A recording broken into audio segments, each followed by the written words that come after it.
Thank you, Luann. Am I on now? All right. I thank you, Luann. That's so basically what she's saying. If you want the advice to be that it's okay to lie, then call me. My number is at the top of the chat.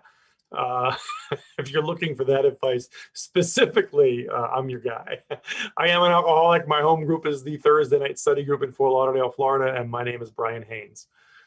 And I'll usually remember to not say my last name when I know it's being recorded, but I goofed. And thank you so much for asking me to be here, Amy, and for the introduction to Luann, and for all of my friends that are here. It's so wonderful to see you all out there. Thanks so much for coming. Yeah, I'm gonna. I love Zoom meetings. I know Pat's over them, but I just, this week had because of, COVID cases on the rise in the area, I just swore off going to my own home group physically again. So I've been there for 6 weeks and now I'm going back inside. Thank God for Zoom. Thank God for, hey, Tom, thank God for the choice of how we can, do this. I like live meetings. I prefer live meetings, but I'm very, very happy that we have this alternative because it fits when we want to be a part of AA, and for whatever reason, we're not going to physical meetings. So thank God for this platform. I walked into Joe and Charlie Big Book study in May of 1991. And it changed my life. And so, what I want to say about that is that I've been sober since 1988. February 24th, 1988 is my anniversary date. I was working my way out of AA when I went to that Big Book study. And Joe and Charlie planted me. They plucked me out of an AA that just doesn't even resemble what I think of when I think of AA today. I just had no clue. Like, I had been here for 3 years and didn't know what AA was. I show up to a Big Book study practically against my will and find out what AA is and went, holy cow, I need that. I'm in, and I've been in ever since. But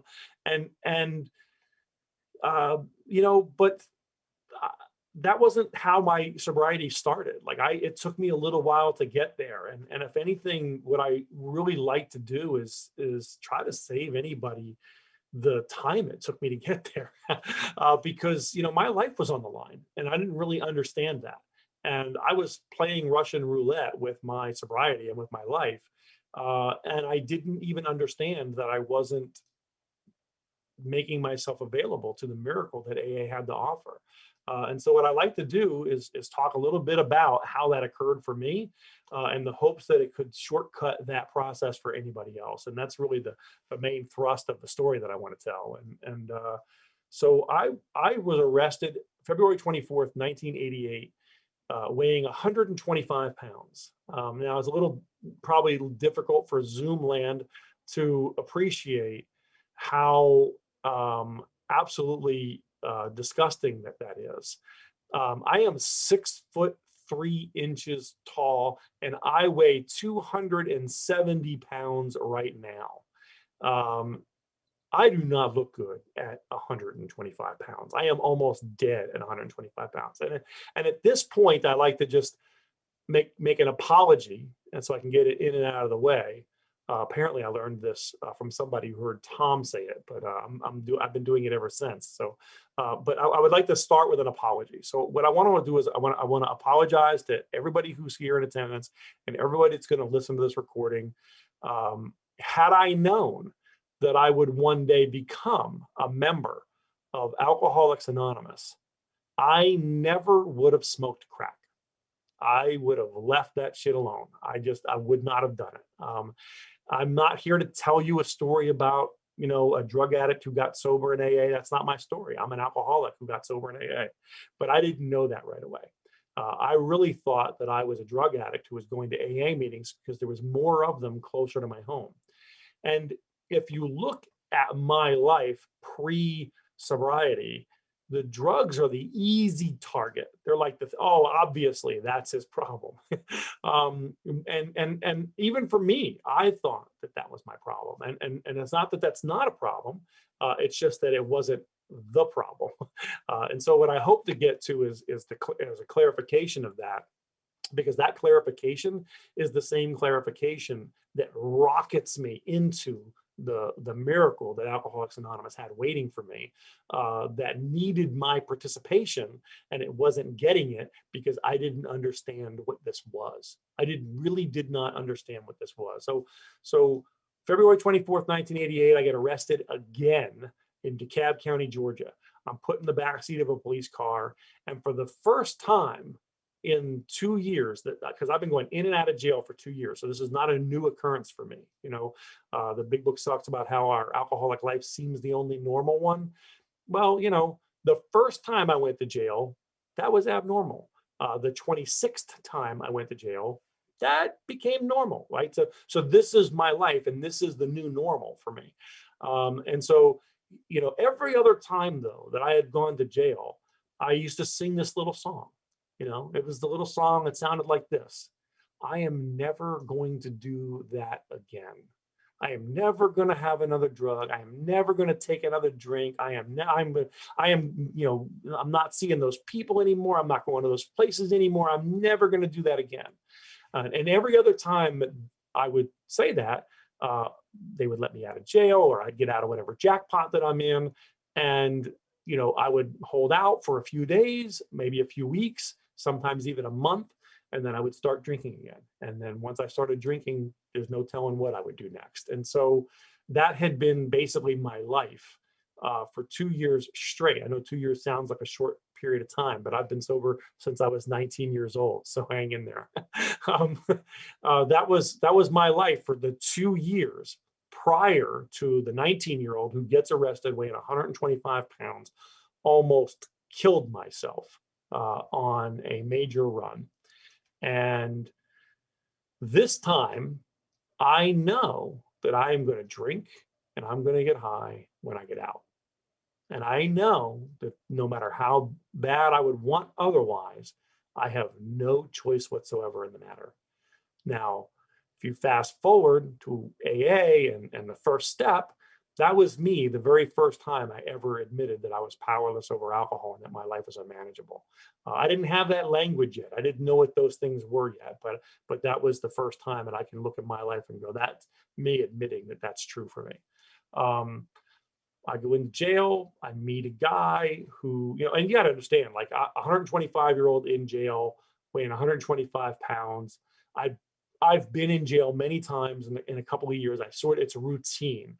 I'm lucid. I know what my surroundings are, but I'm scanning my environment. If you don't scan your environment, if you're used to going to jail, if you don't scan your environment, you don't know what to look out for and how to conduct yourself, right? So that's me. That's what I'm doing. But all I'm doing, here's the thing: I'm lucid when I'm awake. I'm scanning my environment. But the reality is that for 2 weeks, all I could do was eat and sleep. I was incredibly underweight. I was in an environment where every square on your tray is a commodity to be traded for cigarettes or a honey bun from commissary or something like that. I had people sending me food. Imagine that. They were just sending what they weren't eating from their food trays to me. That's how bad I looked. I don't know if I still look that bad when Luann met me or not. She said, I think she's actually got me confused with somebody else. But, no, you were scanning. You were still scanning. Okay. But I was in desperate physical condition. And so for a couple of weeks, all I did was wake up when they called chow, go and eat, take a shower, go back to sleep, and repeat. But I was lucid and I knew my environment. And there was this guy there named Melvin Boston, who I'll never forget. Melvin was the opposite of what I was expecting, because Melvin is this big, tall, built black guy. And I'm used to, like me, I'm used to this toughest guy in the place, running the most game. Like that's kind of how it is in this environment.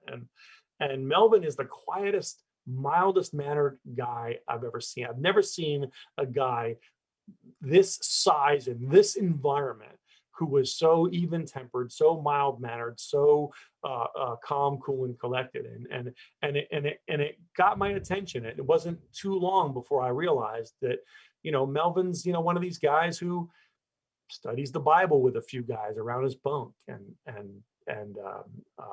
has, doesn't mind praying with, 5 or 6 or 7 guys in the middle of the place on their knees. I mean, this is a 40 men are in a 20-man dorm. That's basically the environment that I'm in. 40 inmates in a 20 inmate dorm, and this is Melvin, and Melvin was the only other thing I remembered about Melvin before having this conversation I'm about to describe to you is that he used to come out every evening for back-to-back episodes of Cheers when it was in syndication. That also dates the story for you. So he would come out and he would watch Cheers, back-to-back episodes of Cheers in syndication. And here's the thing, I don't talk to people like Melvin. I was raised Catholic. I had not been to church since I was 13 years old. I wasn't like anti-church or anti-religion. I just didn't care. It never meant anything to me as a kid when I was going. It was never anything that I connected with personally. And I didn't know much about it, and I didn't care to know much about it. And so I would not engage in people who wanted to have conversations about religion. And so I avoid people like Melvin, stay away. And to this day, I have no idea how or why I ended up having a conversation with Melvin Boston. But Melvin told me a story about what his life was like when he was addicted to drugs and alcohol. He told me a story of the miracle that God created in his life. And he told me what his life was like since. And so it's an odd story coming from an inmate who's in jail with me. I know, but Melvin was there, and he was sober for, I don't know how long. Like whatever he said, it sounded like he said forever. Like it could have been 2 or 3 years. It could have been 6 or 7 years. I really don't know how long it was, but he was there cleaning up some things from his past, maybe something had caught up with him. I don't really know the exact part of that story, but I have never heard a story like that. Melvin tells me the story about what his life was like, what happened, and what it's like now. And I'm floored because I have never heard this story.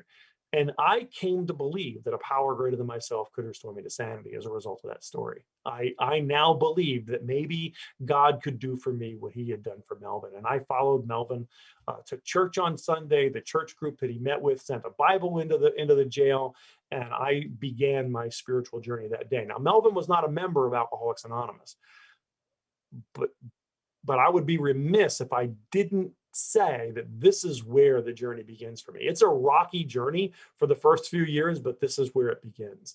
Now, I was in that jail for 6 months, and I visited 5 different jail cells. Model inmates don't change jail cells.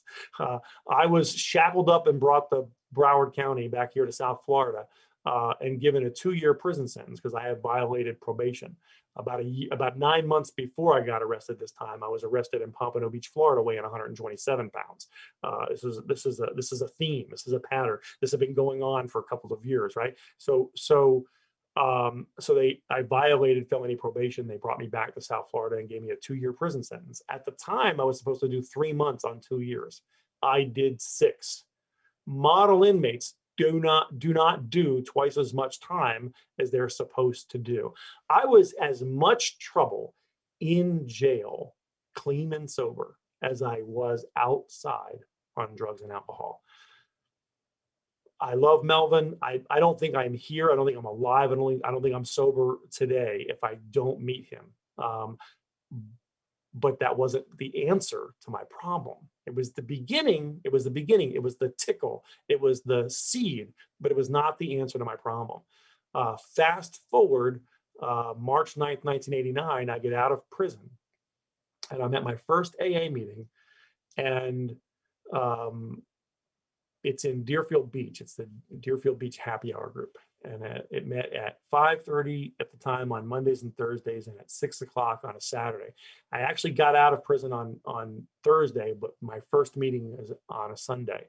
By the way, if you're listening to this and you know people in that situation, what I found out later is that I cut my chances of staying sober by 85% by not going to a meeting the first day out of prison. That's the statistic. 85% don't stay sober if they don't go to a meeting their first day out. I went to a meeting my second day out, and I met other people that were going to change my life, but it's still going to be a rocky road. So the theme of this story should be the main problem of the alcoholic centers in his mind. Because I came out and I was in, by the way, just the short version of that prison story is I was in treatment in prison the last 3 months I was there.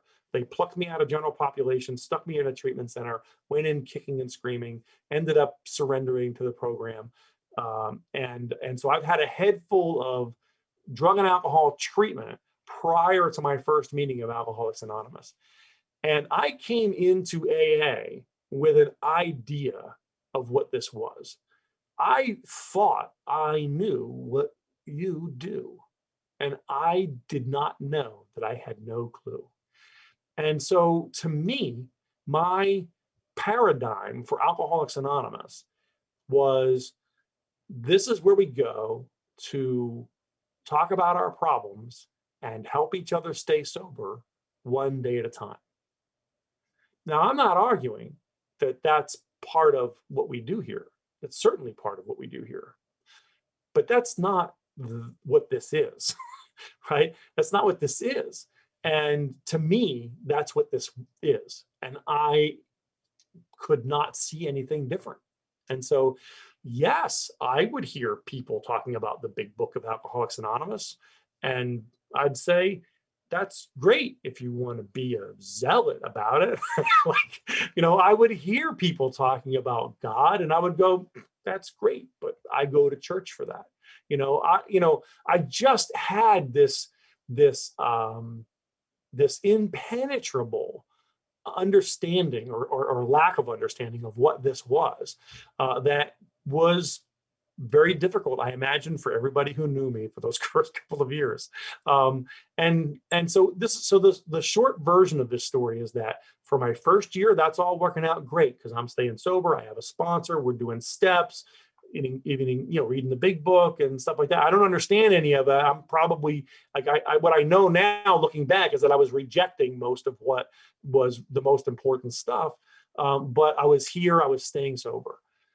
But then the first person that I became friends with in AA gets drunk a year later. Not the first person I knew in AA to get drunk, but my first friend in AA. He was a guy who met me at that very first meeting, chatted me up, found out I just got out of prison the day before. He really made me feel at home. And that's why that group became my home group, why I got a sponsor off that temporary sponsorship list. He drank a year later. And it threw me for a tailspin.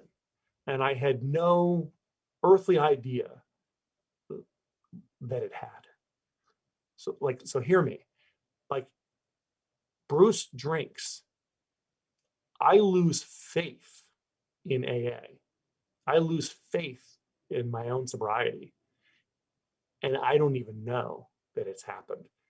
That's how little work had been done. That's how little self-awareness I had at that time of what was going on. And for the next year, I was working my way out. for that first year, I did all the stuff I was supposed to do. I mean, I used to read my relapse prevention plan for like the first 3 months. I used to read that thing every single morning and get my day started with it. I was at meetings 4, 5, 6 nights a week. I had a sponsor. We had a group picnic once a year. We participated in AA events around. I mean, I was doing all of this stuff, following all of the rules and regular contact, showing up at all the meetings, blah, blah, blah, blah, blah, for the first year. And then the second year, after Bruce drank, I'm working my way out. And I can see this now. I could not see it then. And what I want to say is that, well, I'll just say this. Things got so bad, and I got so bad between my ears that I was dating a newcomer, which of course, why wouldn't I be? And some idiot in AA, I would usually use, inappropriate language, but I'm trying not to do that for you guys. Some idiot in AA convinced this girl that I'm dating that this Joe and Charlie Big Book Seminar thing would be an important thing for her to do. You got to understand, I'm 19 when I go to prison. I'm 20 when I get out. I'm 21 years old. I'll be 22 later the same year that I go and see Joe and Charlie for the first time. I don't listen to old timers. I'm not a fan. I don't listen to big book thumpers. I'm not interested. Like my meeting, my sweet spot in AA is a group where we just discuss our problems, where somebody, the chairperson asks, does anybody have a problem or a topic? Somebody brings up a problem. Very often it's relationships, because that's just a winner for us. And then you listen to 12 or 15 people talk about relationships for 50 minutes. Most of them have been married and divorced 6 times. And then we close the meeting. I mean, that's me. That's the sweet spot for me in AA. I know these big book guys. They come into a meeting like mine and they're like, no, you got to follow the directions out of the big book. You got to find God. You got to work the steps. You got to help it. Yo, man, chill out. Like, what are you doing in here? Like, that's like you just threw a rock in my Zen pond. Like, get out of here with that. And old timers were not like, I respect my elders. Old timers stories just never sounded like anything that I related to. Like, every old timer story to me sounded like, my life was going really, really great. I had a job, an education, a car, a family, and I started, my drinking caught up with me, and I started losing all of that stuff, and they lose everything in their life. And then they enter Alcoholics Anonymous and start putting it all back together again. And I don't relate to that story. Like, I never lost everything in my life through drinking. I never got anything in my life because of my drinking, mind me, but that's a different story, right? And I know some of you are out there going, oh, didn't they teach you to identify and not compare? Yeah, they did. They taught me to identify and not compare. I just didn't know that that's where that applied. Like, the main problem of the alcoholic centers in his mind. I just didn't, I understood I'm supposed to identify and not compare. I just didn't know that that's what you called what I was doing. I was just absolutely still checked out. 2 years of sobriety be damned, it didn't matter. And so this girl that I'm dating wants to go to this big book study. And if you don't already know what a big book seminar is or a big book study is, it's listening to 2 old timers talk about the big book for 4 freaking days. This is the last thing in the world that I am interested in doing. I cannot think of a thing that I would want to go to less. And she's cute, so I'm there. I wish I had a better story for how I end up at a big book seminar, but it's as lame as that. And I arrive at a big book seminar. I don't have a big book with me. I don't have a 12 and 12 with me. I don't have a highlighter. I don't have a pen, a piece of paper. I don't have a pot to piss in. The girl that I came with, she's got a tote bag. She's got big books, 12 and 12s, highlighters, pens, pencils, notepads, like for both of us. I know now we're talking about a whole nother fellowship, right? Right. But she's got all that gear for both of us. I don't know what the heck I'm going to. I think I'm just going to go sit in the back and sit on my hands for a couple of hours and endure this thing. And I get there, and Joe and Charlie are talking about allergy of the body, obsession of the mind, how alcoholics have a physical craving for alcohol, that once they take a drink, their body craves alcohol and they cannot control how much they drink once they take a few drinks. And I'm like, holy cow, that is what happens to me when I drink. That's exactly that nails it. That's exactly what happens. That's over and over and over again. I very seldom ever went out to drink to just have a few, but I would go out on a Friday night to drink, and I was only going to drink Friday night. I was not going to drink Saturday night. I had to open the store on Sunday morning. I was a teenager working in a retail store. They always let the family guys, the older guys, off on Sunday morning so they could do things with their families. I was always the opener on a Sunday morning. I could never make it to work on time on a Sunday morning, ever. And very often I showed up, I was still drunk from the night before. And so I would get 3 hours sleep, and I would still be loaded when I got there, if I got there at all. And so I would always like go out on a Friday night intending never to drink on a Saturday. And I would always, Saturday afternoon, I would wake up, and I would find a case. I would go get a case of beer, and I would find people to drink with. That's just, I just could not stop once I started. And then they started talking about how alcoholics have an obsession of the mind, how the mind of an alcoholic lies to them. It convinces them. And over time, it tells them a story, and it weaves a story that will enable them to figure out that they can drink and not end up having all of these horrible consequences that they've always had in their life, right? And so that's what would happen to me. I would get out of jail. I would be absolutely crystal clear that the first drink is what put me there. Like, there's a connection made. I would go to jail, and that connection will be right there, man. Oh, I can see it so well. I started drinking on Thursday, and then by Sunday, I'm out of money, and I'm, stealing things, and now I'm in jail, and I can see it. Like, if I hadn't taken the drink, none of this would have happened. You leave me in jail for a couple of weeks, and then let me out for a couple of more, all of a sudden, those two ideas that were connected like that have no connection whatsoever.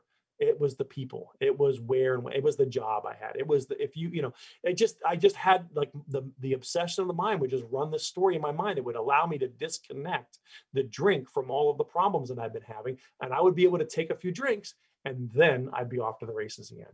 And I'm sitting in this big book seminar going, holy shit, man, I'm an alcoholic.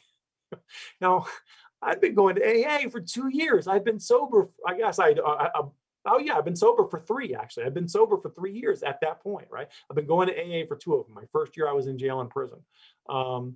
And this is a revelation to me, because up until that point in time, I thought I was a drug addict going to AA because there was more meetings closer to my home. That's not true. I do have a problem with drugs for sure. Let me tell you something. I almost never went from 0 to drugs. I always went for the few beers or the few drinks. And then once I had a few drinks, I couldn't control how much I drank. I would get good and loaded. And when I'm a kind of alcoholic that when I get good and loaded, I don't stop with alcohol. I move on to other things. But I'm a real alcoholic, and I didn't know it. And I'm sitting in there and I'm going, holy shit, I'm an alcoholic. And that's not really the biggest revelation. Up until that point in time, step 1 to me was more like, I know what the words say. We admitted we were powerless over alcohol, that our lives had become unmanageable. That's what it says. What it meant to me, remember, the main problem of the alcoholic centers in his mind. What it meant to me was, if I want to stay out of jail, I should not drink. That's pretty much, like, to me, that was the first step. Like, if I want to stay out of jail and be able to, not have my family and everybody who loves me upset with me all the time, I shouldn't drink. I really didn't get that I was powerless. I had no idea about the fact that that I had this allergy that once I started, I couldn't stop. Now I've been stopped for a couple of years, so that wasn't the biggest revelation. But the fact that I had this mental obsession, the fact that I had this insanity for the first drink, that I identified with strongly. I knew I was the guy who my very first, but that time that I got arrested and was put on felony probation, they did me a solid the same day that I got out of jail. What they did was they told me that in 30 days they're going to drop a urine on me, and if I had any drugs or alcohol in my system, they were going to violate me. And I thought, wow, what a heads up, man. I made it 28 days and then drank 2 days before that test. 28 days and could not hold out. The main problem of the alcoholic centers in his mind, which tells him he can drink rather than his body, which ensures that he can't. Crystal, like I'm listening to Joe and Charlie break down the doctor's opinion. I'm going, holy cow, that's my problem. And they went through the whole book talking about how the solution to that problem is a spiritual awakening or a spiritual experience. And that the steps were a set of principles that, if followed, would lead us to a spiritual experience or a spiritual awakening where we would no longer want to drink. And all of a sudden, this whole thing makes sense to me in a way that it never had before. And I'm like, I'm in. Like, where do I sign up? Like, get what, let's do this, And I've been off like a rocket like that ever since that day, pretty much. I'm not going to say that my life hasn't had its bumps and bruises. It certainly has. But as far as Alcoholics Anonymous goes, I've been off like a rocket like that ever since. And the thing is that, everything about my life, like everything that I did in AA changed once I got the first step. And so that was me getting the first step. Up until that time, I really didn't get the first step. But once I understood, like, these facts, I am going to die if I don't have a spiritual awakening. Like, once I got it, like, crystal clear that was my reality, that I am going to drink again. I knew to a man sitting in that seminar, getting that information, that I was going to drink again. I knew it. I knew unless something dramatic happened, unless I had AA's solution, I knew I was going to drink again. The doctor's opinion explained, and not just the doctor's opinion, the chapter 2 and chapter 3, like that whole beginning part of the book, like explained what had been going on with me physically, mentally, emotionally, so well that I knew that if I didn't find this spiritual experience, I was going to die.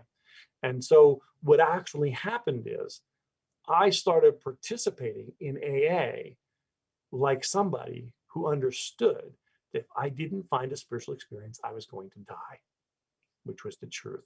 Up until that time, I was not participating like that. I was participating like, this is a good idea. If I want my life to work out and have my parents and people that love me not mad at me, this is a good idea.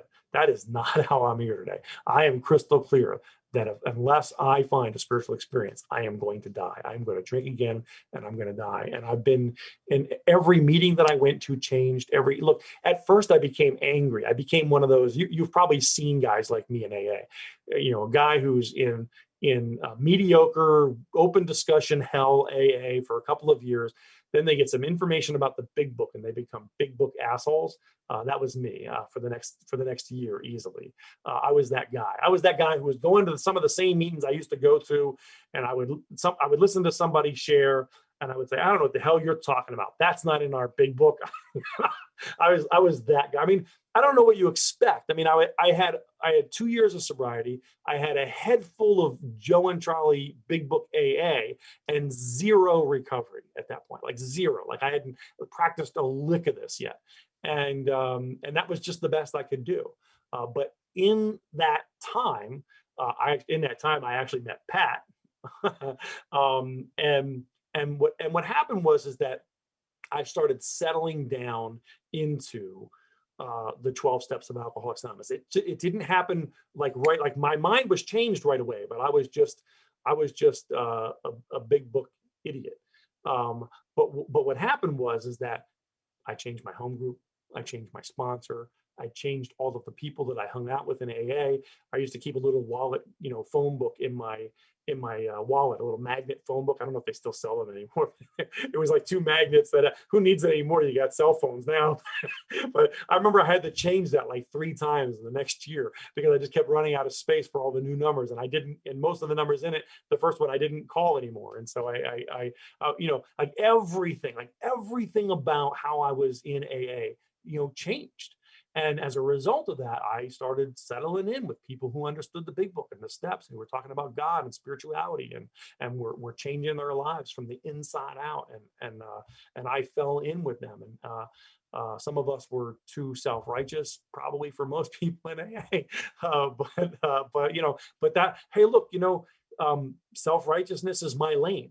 So it worked for me for a while. Like that was the groove I got into. The self-righteous asshole big book thumper groove was a groove I fit very, very easily into. And I fit into that groove long enough that it changed my life. And then on the other side, I could start going, yeah, well, maybe this self-righteousness doesn't work. Maybe I should just, let people be people and let them be in AA how they're going to be in AA.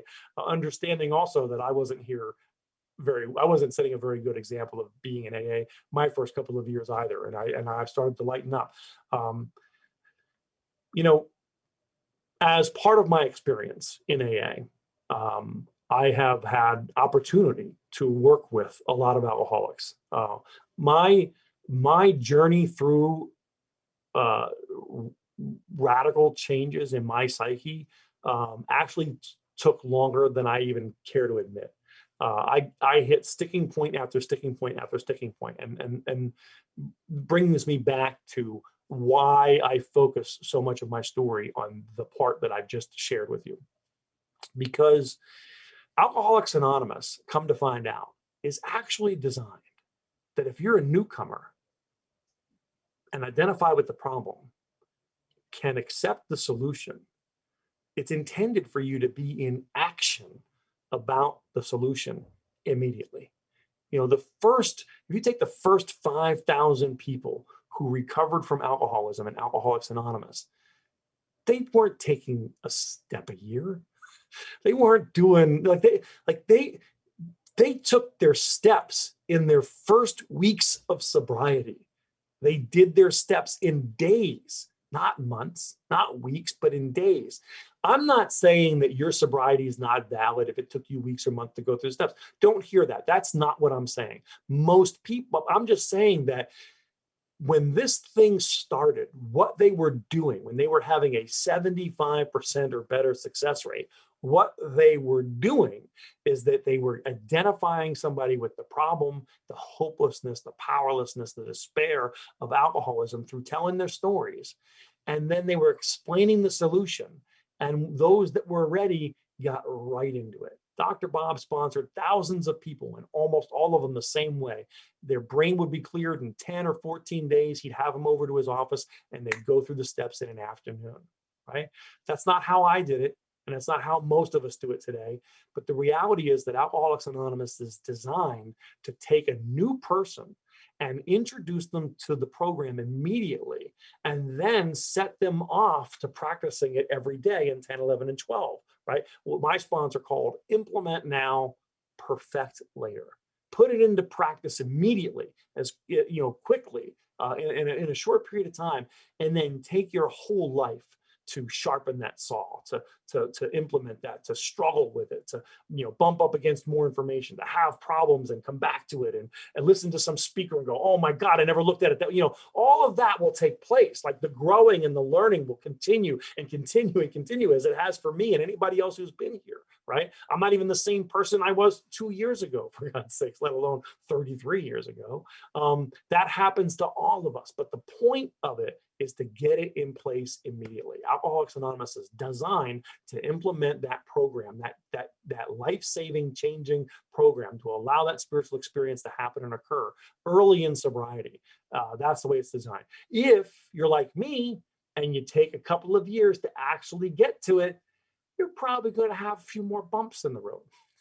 It took me a little longer to actually be able to see that I had character defects that needed working on. It took me a long time to understand what making amends to somebody really is, right? You know, that doesn't have to be your struggle. If you take this thing seriously when you're new, you can get all of that in place early on. By the time I went to a Joe and Charlie Big Book seminar, I had more to unlearn about Alcoholics Anonymous than I had to learn.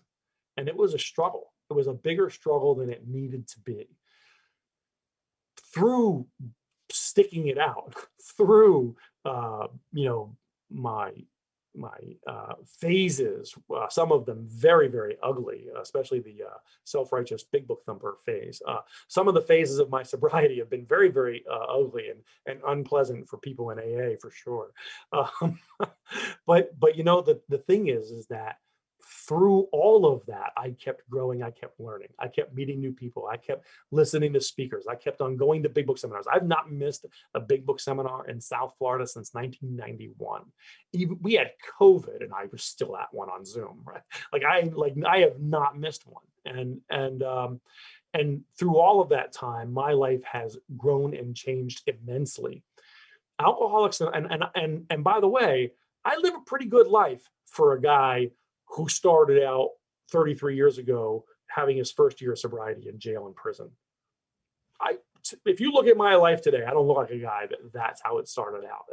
That doesn't seem, most people who learn that about me today are like, no way, really? You know, I have a completely different experience today than I was on track for having. And it's an absolute miracle. And you know, the truth of the matter is, I rarely even take the time to appreciate what a miracle that is. You know, it's because I get to speak and tell my story in Alcoholics Anonymous or sponsor a newcomer and start telling that story that I'm ever you know, forced to pause long enough to really reflect and appreciate the miracle that Alcoholics Anonymous has, the miracle that I almost let just sail right by. Right? I almost became one of those people who just relapsed, and then who knows? I mean, I've seen so many people struggle for years to get sober, and look, I don't think my sobriety is any better than any of theirs. I know people who I have learned immensely from in the program of Alcoholics Anonymous, whose stories in the 33 years that I've been sober, they have picked up a dozen white chips. People that were my heroes in Alcoholics Anonymous have traveled that path, and on any given day, I could only hope to practice this program as well as they did, right? So I'm not here saying that I'm sober and they're not, you know, they're not still sober because they did it any better. I'm just very, very grateful that I have the path that I took. Alcoholics Anonymous, in exchange for what I think is a pretty freaking cool life, has only ever asked one thing in return: that I show up and do this, that I make myself available to tell my story, that I take the hand of a newcomer and show them the same way that I was shown. That is a responsibility that I don't take lightly. It is the thing.